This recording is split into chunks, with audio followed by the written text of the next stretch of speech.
20장 나아만이 고침을 받다. 시리아 왕의 군사령관 나아만 장군은 왕이 아끼는 큰 인물이고 존경받는 사람이었다. 주님께서 그를 시켜 시리아의 구원을 베풀어 주신 일이 있었다. 나아만은 강한 용사였는데 그만 나병에 걸리고 말았다. 시리아가 군대를 일으켜서 이스라엘 땅에 쳐들어갔을 때에 그곳에서 어린 소녀 하나를 잡아온 적이 있었다. 그 소녀는 나아만의 아내의 시중을 들고 있었다. 그 소녀가 여주인에게 말하였다. 주인 어른께서 사마리아에 있는 한 예언자를 만나보시면 좋겠습니다. 그분이라면 어른의 나병을 고칠 수가 있을 것입니다. 이 말을 들은 나아만은 시리아의 왕에게 나아가서 이스라엘 땅에서 온 한 소녀가 한 말을 보고하였다.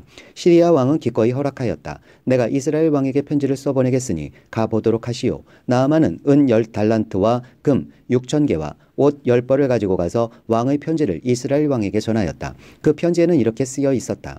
내가 이 편지와 함께 나의 신하 나아만을 귀하에게 보냅니다. 부디 그의 나병을 고쳐주시기 바랍니다. 이스라엘 왕은 그 편지를 읽고 낙담하여 자기의 옷을 찢으며 주위를 둘러보고 말하였다. 내가 사람을 죽이고 살리는 신이라도 된다는 말인가? 이렇게 사람을 보내어 나병을 고쳐달라고 하니 될 말인가? 이것은 분명 공연히 트집을 잡아 싸울 기회를 찾으려는 것이니 자세히들 알아보도록 하시오. 이스라엘 왕이 낙담하여 옷을 찢었다는 소식을 하나님의 사람 엘리사가 듣고 왕에게 사람을 보내어 말하였다. 어찌하여 옷을 찢으셨습니까? 그 사람을 나에게 보내주십시오. 이스라엘에 예언자가 있음을 그에게 알려주겠습니다. 나아만은 군마와 병거를 거느리고 와서 엘리사의 집 문 앞에 멈춰섰다. 엘리사는 사환을 시켜서 나아만에게 요단강으로 가서 몸을 7번 씻으면 장군의 몸이 다시 깨끗하게 될 것이라고 말하였다. 나아만은 이 말을 듣고 화가 나서 발길을 돌렸다. 적어도 엘리사가 직접 나와서 정중히 나를 맞이하고 주 그의 하나님의 이름을 부르며 상처 위에 직접 안수하여 나병을 고쳐주어야 도리가 아닌가. 다마스쿠스에 있는 아마나 강이나 바르발 강이 이스라엘에 있는 강물보다 좋지 않다는 말이냐. 강에서 씻으려면 거기서 씻으면 될 것 아닌가. 우리나라의 강물에서는 씻기지 않기라도 한다는 말이냐 하고 불평하였다. 그렇게 불평을 하고 나서 나아만은 발길을 돌이켜 분을 참지 못하며 떠나갔다.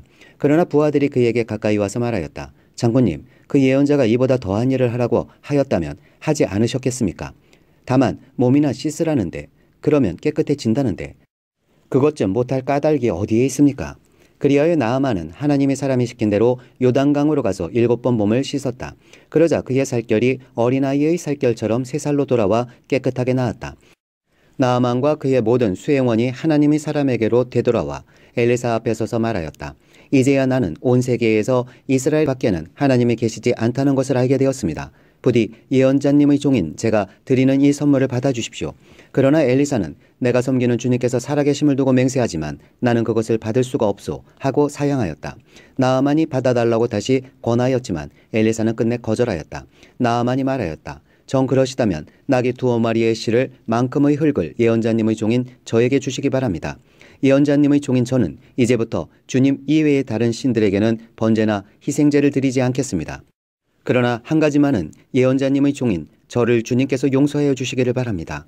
제가 모시는 왕께서 림몬의 성전에 예배 드리려고 그곳으로 들어갈 때에 그는 언제나 저의 부축을 받아야 하므로 저도 허리를 굽히고 림몬의 성전에 들어가야 합니다. 그러므로 제가 림몬의 성전에서 허리를 굽힐 때에 주님께서 이 일 때문에 예언자님의 종인 저를 벌하지 마시고 용서해 주시기를 바랍니다. 그러자 엘리사가 나아만에게 말하였다. 좋소, 안심하고 돌아가시오.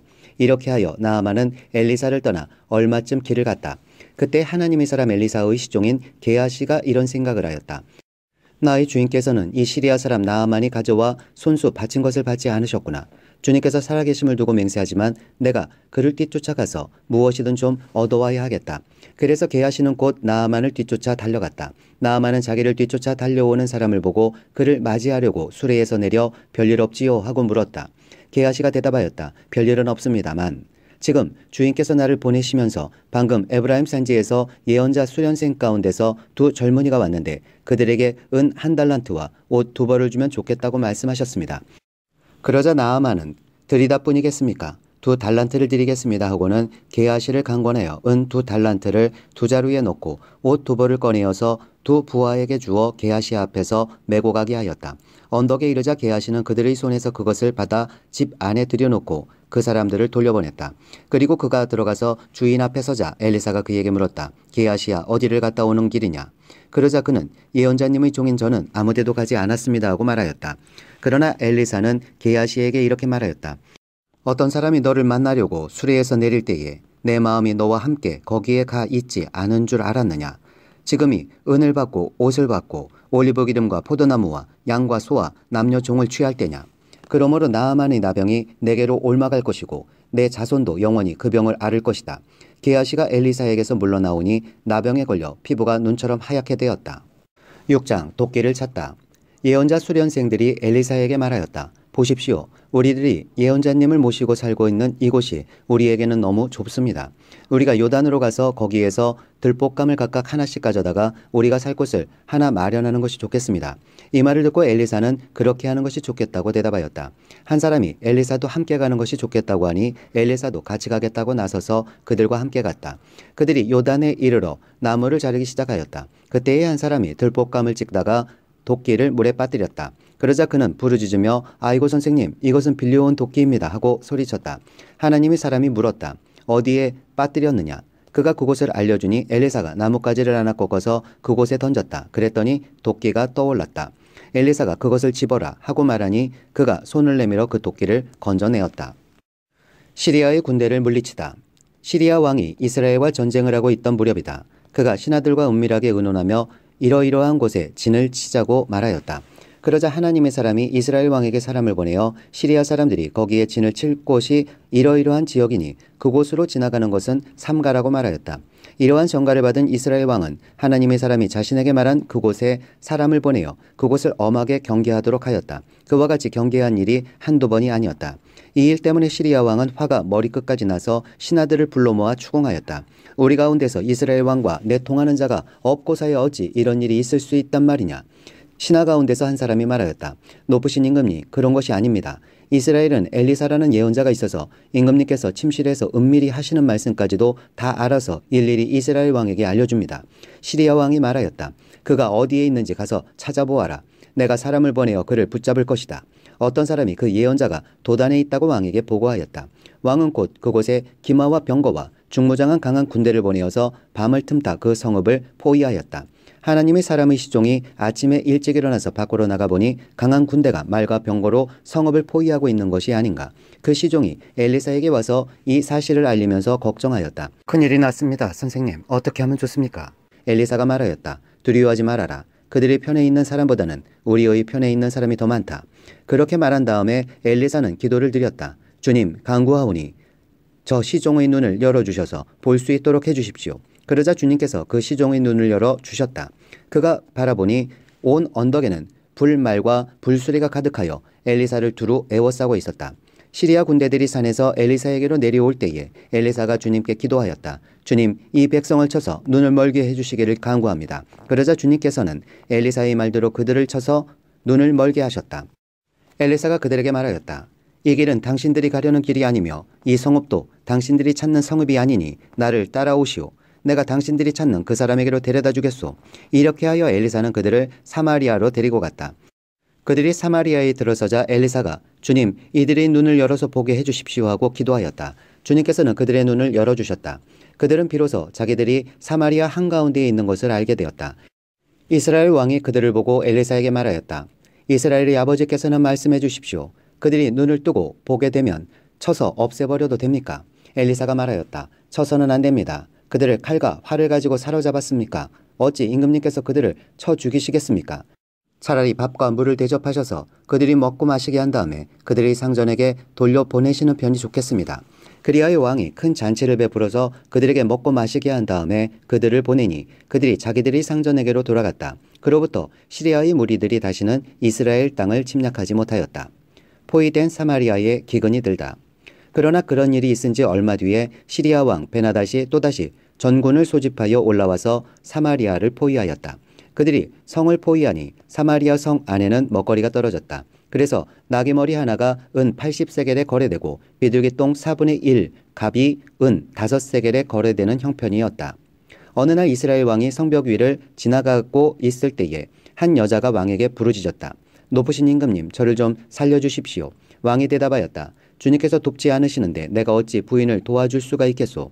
내가 어찌 타작마당에서 곡식을 가져다가 줄 수 있겠소? 포도주 틀에서 술을 가져다 줄 수가 있겠소? 도대체 무슨 일로 그러오? 그 여자가 말하였다. 며칠 전에 이 여자가 저에게 말하기를 내 아들을 내놓아라. 오늘은 내 아들을 잡아서 같이 먹고 내일은 내 아들을 잡아서 같이 먹도록 하자 하였습니다. 그래서 우리는 우선 제 아들을 삶아서 같이 먹었습니다. 다음날 제가 이 여자에게 내 아들을 내놓아라. 우리가 잡아서 같이 먹도록 하자 하였더니 이 여자가 자기 아들을 숨기고 내놓지 않습니다. 왕은 이 여자의 말을 듣고는 기가 막혀서 자기의 옷을 찢었다. 왕이 성벽 위를 지나갈 때에 백성들은 왕이 겉옷 속에 배 옷을 입고 있는 것을 보았다. 왕이 저주받을 각오를 하고 결심하여 말하였다. 사밧의 아들 엘리사의 머리가 오늘 그대로 붙어 있다면 하나님이 나에게 벌 위에 더 벌을 내리신다 하여도 달게 받겠다. 그때의 엘리사는 원로들과 함께 자기 집에 앉아 있었다. 왕이 전령을 엘리사에게 보냈다. 그 전령이 이르기 전에 엘리사가 원로들에게 말하였다. 여러분은 살인자의 아들이 나의 머리를 베려고 사람을 보낸 것을 알고 계십니까? 전령이 오거든 문을 단단히 걸어 잠그고 그를 들어오지 못하게 하십시오. 그를 보내놓고 뒤따라오는 그 주인의 발자국 소리가 벌써 들려오고 있지 않습니까? 엘리사가 원로들과 함께 말하고 있는 동안에 왕이 엘리사에게 와서 말하였다. 우리가 받은 이 모든 재앙을 보시오. 이런 재앙이 주님께로부터 왔는데 내가 어찌 주님께서 우리를 도와주시기를 기다리겠소. 7장. 엘리사가 말하였다. 주님의 말씀을 들으십시오. 주님께서 이렇게 말씀하셨습니다. 내일 이맘때쯤에 사마리아 성문 어귀에서 고운 밀가루 한 스아를 한 세겔에 사고 보리 두 스아를 한 세겔에 살 수 있을 것이다 하셨습니다. 그러자 왕을 부축하고 있던 시종 무관이 하나님의 사람에게 대답하였다. 비록 주님께서 하늘에 있는 창고문을 여신다고 할지라도 어찌 그런 일이 일어날 수 있겠습니까? 엘리사가 말하였다. 당신은 분명히 그런 일이 생기는 것을 눈으로 직접 볼 것이요. 그렇지만 당신이 그것을 먹지는 못할 것이요. 시리아의 군대가 도망가다. 그 무렵에 나병 환자 4명이 성문 어귀에 있었는데 그들이 서로 말을 주고받았다. 우리가 어찌하여 여기에 앉아서 죽기만을 기다리겠느냐. 성 안으로 들어가 봐도 성 안에는 기근이 심하니 먹지 못하여 죽을 것이 뻔하고 그렇다고 여기에 그대로 앉아 있어 봐도 죽을 것이 뻔하다. 그러니 차라리 시리아 사람의 진으로 들어가서 항복하자. 그래서 그들이 우리를 살려주면 사는 것이고 우리를 죽이면 죽는 것이다. 그리하여 그들은 황혼 무렵에 일어나서 시리아 진으로 들어갔는데 시리아 진의 끝까지 가보았지만 어찌된 일인지 그곳에는 한 사람도 보이지 않았다. 주님께서 시리아 진의 군인들에게 병거 소리와 군마 소리와 큰 군대가 쳐들어오는 소리를 듣게 하셨기 때문에 시리아 군들은 이스라엘 왕이 그들과 싸우려고 헷 족속의 왕들과 이집트의 왕들을 고용하여 자기들에게 쳐들어온다고 생각하고는 황혼역에 일어나서 장막과 군마와 나귀들을 모두 진에 그대로 남겨놓은 채 목숨을 건지려고 도망하였던 것이다. 이에 나병 환자들이 적진의 끝까지 갔다가 한 장막 안으로 들어가서 먹고 마신 뒤에 은과 금과 옷을 가지고 나와서 숨겨두고는 또 다른 장막으로 들어가서 거기에서도 물건을 가지고 나와 그것도 역시 숨겨두었다. 그런 다음에 그들은 서로 말하였다. 우리들이 이렇게 하는 것은 올바른 일이 아니다. 오늘은 좋은 소식을 전하는 날이다. 이것을 전하지 않고 내일 아침 해 뜰 때까지 기다린다면 벌이 오히려 우리에게 내릴 것이다. 그러니 이제 왕궁으로 가서 이것을 알리도록 하자. 그리하여 그들은 성으로 돌아와 문지기들을 불러서 알려주었다. 우리들은 지금 시리아 진에서 오는 길인데 그곳에 사람은커녕 인기척도 없으며 다만 말과 나귀만 묶여 있을 뿐 장막도 버려진 채 그대로 있습니다. 이 말을 들은 성문지기들은 기뻐 소리치며 왕궁에 이 사실을 보고하였다. 왕은 밤중에 일어나서 신하들과 의논하였다. 시리아 사람들이 우리에게 이렇게 한 것이 무슨 뜻이겠소? 내 생각에는 그들이 분명 우리가 못 먹어 허덕이는 줄 알고 진영을 비우고 들에 숨어 있다가 우리가 성 밖으로 나오면 우리를 생포하고 이 성 안으로 쳐들어오려고 생각한 것 같소. 그러자 신하 가운데 하나가 의견을 내놓았다. 이 성 안에 아직 남아있는 5필의 말은 이 성 안에 남아있는 이스라엘 모든 사람의 운명과 마찬가지로 어차피 굶어 죽어야 말 것이니 이 말에 사람을 태워 보내어서 정찰이나 한번 해보시는 것이 어떻겠습니까? 그래서 그들이 말 2필이 끄는 병거를 끌어내니 왕은 그들을 시리아군의 뒤를 쫓아가도록 내보내면서 가서 알아보라고 하였다. 그들이 시리아 군대를 뒤따라 요단강까지 가보았지만 길에는 시리아 사람들이 급히 도망치느라 던져버린 의복과 군 장비만 가득하였다. 군인들은 돌아와서 이 사실을 왕에게 보고하였다. 그러자 백성들은 밖으로 나가서 시리아 진영을 약탈하였다. 그리하여 주님의 말씀대로 고운 밀가루 한 스아를 한 세겔에 보리 2스아를 한 세겔에 거래할 수 있게 되었다. 그래서 왕은 자신을 부축한 그 시종무관을 성문 관리로 임명하였다. 그러나 백성이 성문에서 그를 밟아 죽였는데 왕이 그의 부축을 받으며 하나님의 사람을 죽이려고 왔을 때에 하나님의 사람이 예언한 그대로 그가 죽은 것이다. 그때 하나님의 사람이 왕에게 말하였다. 내가 내일 이맘때쯤이면 사마리아 성 어귀에서는 보리 2스아를 한 세겔에 고운 밀가루 한 스아를 한 세겔에 거래할 것이라고 말하였을 때에 그 시종 무가는 하나님의 사람에게 비록 주님께서 하늘에 있는 창고문을 여신다고 할지라도 어찌 이런 일이 일어날 수 있겠느냐 하고 큰 소리를 쳤습니다. 그래서 내가 말하기를 당신은 분명히 그런 일이 생기는 것을 눈으로 직접 볼 것이요 그렇지만 당신이 그것을 먹지는 못할 것이 하고 말하였습니다. 그래서 그에게 이런 일이 일어나게 된 것이며 그가 성문어기에서 백성에게 짓밟혀 죽은 것입니다. 8장 수넴 여인이 돌아오다. 엘리사가 이전에 한 여인의 죽은 아들을 살려준 일이 있었는데 그 아이의 어머니에게 이렇게 말했었다. 부인은 가족을 데리고 이곳을 떠나서 가족이 몸부쳐 살만한 곳으로 가서 지내시오. 주님께서 기근을 명하셨기 때문에 이 땅에 7해 동안 기근이 들 것이오. 그 여인은 하나님의 사람이 한 그 말을 따라서 온 가족과 함께 7해 동안 블레셋 땅에 가서 몸부쳐 살았다. 7해가 다 지나자 그 여인은 블레셋 땅에서 돌아와서 자기의 옛집과 밭을 돌려달라고 호소하려고 왕에게로 갔다. 마침 그때의 왕은 하나님의 사람의 시종인 게하시와 이야기를 나누고 있었다.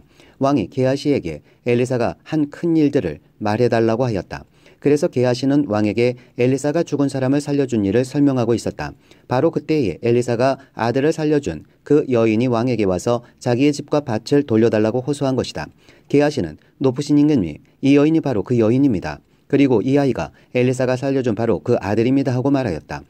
왕이 그 여인에게 그것이 사실인지를 묻자 그 여인은 사실대로 왕에게 말하였다. 왕은 신하 한 사람을 불러서 이 여인의 일을 맡기며 명령을 내렸다. 이 여인의 재산을 모두 돌려주고 이 여인이 땅을 떠난 그날로부터 지금까지 그 밭에서 난 소출을 모두 돌려주어라. 엘리사와 시리아 왕 베나닷. 엘리사가 다마스쿠스에 갔을 때에 시리아 왕 베나닷은 병이 들어 있었는데 어떤 사람이 왕에게 하나님의 사람이 이곳에 와 있다는 소식을 전하였다. 왕이 하사엘에게 말하였다. 예물을 가지고 가서 하나님의 사람을 만나시오. 그리고 그에게 내가 이 병에서 회복될 수 있겠는지를 주님께 물어보도록 부탁을 드려주시오. 하사엘은 다마스쿠스에서 제일 좋은 온갖 예물을 낙타 40마리에 가득 싣고 몸소 예를 갖추어 하나님의 사람을 만나러 갔다. 그리고 그의 앞에 서서 말하였다. 예언자님의 아들 같은 시리아 왕 베나닷이 나를 예언자님에게 보냈습니다. 왕은 자신이 이 병에서 회복되겠는가를 여쭈어보라고 하였습니다. 엘리사가 그에게 말하였다. 가서 왕에게는 회복될 것이라고 말하시오. 그러나 주님께서는 그가 반드시 죽을 것이라고 내게 계시해 주셨소. 그런 다음에 하나님의 사람은 하사엘이 부끄러워 민망할 정도로 얼굴을 쳐다보다가 마침내 울음을 터뜨렸다. 그러자 하사엘이 예언자님 왜 우십니까 하고 물었다. 엘리사는 다음과 같이 말하였다. 나는 그대가 이스라엘 자손에게 어떤 악한 일을 할지를 알기 때문이요. 그대는 이스라엘 자손의 요새에 불을 지를 것이고 젊은이들을 칼로 살해하며 어린아이들을 메어 쳐 죽일 것이고 임신한 여인의 배를 가를 것이요. 하사엘이 물었다. 그러나 걔보다 나을 것이 없는 나 같은 사람이 어떻게 그런 엄청난 일을 저지를 수 있겠습니까? 그러자 엘리사가 말하였다. 주님께서 그대가 시리아 왕이 될 것을 나에게 계시하여 주셨소. 그는 엘리사를 떠나서 왕에게로 돌아갔다. 베나닷 왕이 그에게 물었다. 엘리사가 그대에게 무엇이라고 말하였소? 그가 대답하였다. 엘리사는 왕께서 틀림없이 회복될 것이라고 말하였습니다. 그 다음날 하사엘은 담요를 물에 적셔서 베나댓의 얼굴을 덮어 그를 죽였다. 하사엘이 베나댓의 뒤를 이어 시리아의 왕이 되었다. 유다 왕 여호람. 이스라엘 왕 아합의 아들 요람 제5년에 여호사밧이 아직도 유다의 왕일 때에 여호사밧의 아들 여호람이 다스리기 시작하였다. 그는 32살에 왕이 되어 8해 동안 예루살렘에서 다스렸다. 그는 아합의 딸을 아내로 맞아들였기 때문에 아합 가문이 한 대로 이스라엘 왕들이 간 길을 갔다. 이와 같이 하여 그는 주님 보시기에 악한 일을 하였다. 그러나 주님께서는 자기의 종 다윗을 생각하셔서 유다를 멸망시키려고는 하지 않으셨다. 주님께서는 이미 다윗과 그의 자손에게서 왕조의 등불이 영원히 꺼지지 않게 하시겠다고 약속하셨기 때문이다. 여호람이 다스린 시대에 에돔이 유다의 통치의 반기를 들고 자기들의 왕을 따로 세웠다. 그래서 여호람은 모든 병거를 출동시켜 사일로 건너갔다가 그만 에돔 군대에게 포위를 당하고 말았다. 그러나 여호람은 병거대장들과 함께 밤에 에돔 군대의 포위망을 뚫고 빠져나왔다. 군인들은 모두 흩어져 각자의 집으로 갔다. 이와 같이 에돔은 유다에 반역하여 그 지배를 벗어나 오늘날까지 이르렀고 그때의 림나 역시 반역을 일으켰다. 여호람의 나머지 행적과 그가 한 모든 일은 유다왕 역대지락에 기록되어 있다. 여호람이 죽어 그의 조상과 함께 다윗성에 장사되었다. 그의 아들 아하시야가 그의 뒤를 이어 왕이 되었다. 오바댜서 1장. 이것은 오바댜가 받은 계시이다. 주 하나님이 에돔을 두고 하신 말씀이다. 주님께서 에돔을 심판하시다. 주님께서 여러 민족에게 천사를 보내시면서 너희는 일어나라. 에돔을 쳐부수러 가자 하신 말씀을 우리가 들었다. 나는 여러 민족 가운데서 너를 가장 보잘것없이 만들겠다. 모든 사람이 너를 경멸할 것이다. 내가 바위 틈에 둥지를 틀고 높은 곳에 집을 지어놓고는 누가 나를 땅바닥으로 끌어내릴 수 있으랴 하고 마음속으로 말하지만 너의 교만이 너를 속이고 있다. 내가 독수리처럼 높은 곳에 보금자리를 꾸민다 하여도 내가 별들 사이에 둥지를 튼다 하여도 내가 너를 거기에서 끌어내리고야 말겠다. 나 주의 말이다. 에돔의 멸망. 너에게 도둑대가 들거나 밤중에 강도떼가 들이닥쳐도 자기들에게 필요한 만큼만 빼앗아간다. 포도를 털어가는 사람들이 들이닥쳐도 포도성에 얼마쯤은 남겨놓는다. 그런데 에서야 너는 어찌 그처럼 샅샅이 털렸느냐. 내가 깊이 숨겨둔 보물마저 다 빼앗기고 말았다. 너와 동맹을 맺은 모든 나라가 너를 나라 밖으로 쫓아내고 너와 평화조약을 맺은 나라들이 너를 속이고 너를 정복하였다. 너와 한 밥상에서 먹던 동맹국이 너희 발 앞에 올가미를 놓았다. 너의 지혜가 어디에 있느냐. 나 주가 말한다. 그날에는 내가 에돔에서 슬기로운 사람을 다 없애고 에서의 방방곡곡에 지혜 있는 사람을 남겨두지 않겠다. 대만아, 너희 용사들이 기가 꺾이고 에서의 온 땅에 군인은 한 사람도 남지 않고 모두 다 칼에 쓰러질 것이다. 에돔의 죄. 내 아우 야곱에게 저지른 그 폭행 때문에 내가 치욕을 당할 것이며 아주 망할 것이다. 내가 멀리 서서 구경만 하던 그날 이방인이 야곱의 재물을 늑탈하며 외적들이 그의 문들로 들어와서 제비를 뽑아 예루살렘을 나누어 가질 때에 너도 그들과 한패였다. 내 형제의 날, 그가 재앙을 받던 날에 너는 방관하지 않았어야 했다. 유다 자손이 몰락하던 그날, 너는 그들을 보면서 기뻐하지 않았어야 했다. 그가 고난받던 그날, 너는 입을 크게 벌리고 웃지 않았어야 했다. 나의 백성이 패망하던 그날, 너는 내 백성의 성문 안으로 들어가지 않았어야 했다. 나의 백성이 패망하던 그날, 너만은 그 재앙을 보며 방관하지 않았어야 했다. 나의 백성이 패망하던 그날, 너는 그 재산에 손을 대지 않았어야 했다. 도망가는 이들을 죽이려고 갈라지는 길목을 지키고 있지 않았어야 했다. 그가 고난받던 그날, 너는 살아남은 사람들을 원수의 손에 넘겨주지 않았어야 했다. 주님께서 세계 만민을 심판하실 날, 내가 모든 민족을 심판할 주의 날이 다가온다. 내가 한 대로 당할 것이다. 내가 준 것을 내가 도로 받을 것이다. 너희가 내 거룩한 산에서 쓴 잔을 마셨다. 그러나 이제 온 세계 모든 민족이 더욱더 쓴 잔을 마실 것이다. 마지막 한 방울까지 다 마시고 망하여 없어질 것이다. 이스라엘의 승리. 그러나 더러는 시온산으로 피하고 시온산은 거룩한 곳이 될 것이다. 그때의 야곱의 집은 다시 유산을 차지할 것이다. 야곱의 집은 불이 되고 요셉의 집은 불꽃이 될 것이다. 그러나 에서의 집은 건불이 될 것이니 그 불이 건불에 붙어 건불을 사를 것이다. 에서의 집안에서는 아무도 살아남지 못할 것이다. 나 주가 분명히 말한다. 새 이스라엘. 레겝 지방에서 올라온 내 백성이 에서의 산악지대를 차지하고 평지에서 올라온 내 백성은 블레셋 땅을 차지할 것이다. 그들은 에브라임의 영토와 사마리아의 영토를 차지할 것이다. 베냐민은 길르앗을 차지할 것이다. 잡혀갔던 이스라엘 포로는 돌아와서 가나안 족속의 땅을 사르바까지 차지하고 예루살렘에서 스바랏으로 잡혀갔던 사람들은 남쪽 유다의 성읍들을 차지할 것이다. 구원자들이 시온산에 올라와서 에서의 영토를 다스릴 것이다. 나라가 주의 것이 될 것이다. 유다왕 아하시아. 이스라엘 아합 왕의 아들 요람 제12년에 여호람의 아들 아하시아가 유다왕이 되었다. 아하시아가 왕이 될 때의 나이는 22살이었고 그는 한 해 동안 예루살렘에서 다스렸다. 그의 어머니 아달랴는 이스라엘 오므리 왕의 딸이었다. 그는 아합 가문의 사위였으므로 아합 가문의 길을 걸었으며 아합 가문처럼 주님 보시기에 악한 일을 하였다. 그는 아합의 아들 요람과 함께 시리아 왕 하사엘과 싸우려고 길르앗의 라못으로 갔다. 그 싸움에서 시리아 군대가 요람을 쳐서 부상을 입혔다. 요람 왕이 시리아 왕 하사엘과 싸우다가 라마에서 시리아 사람들에게 입은 상처를 치료하려고 이스라엘로 돌아갔다. 그때의 아합의 아들 요람이 병이 들었으므로 여호람의 아들인 유다의 아하시아 왕이 문병을 하려고 이스라엘로 내려갔다.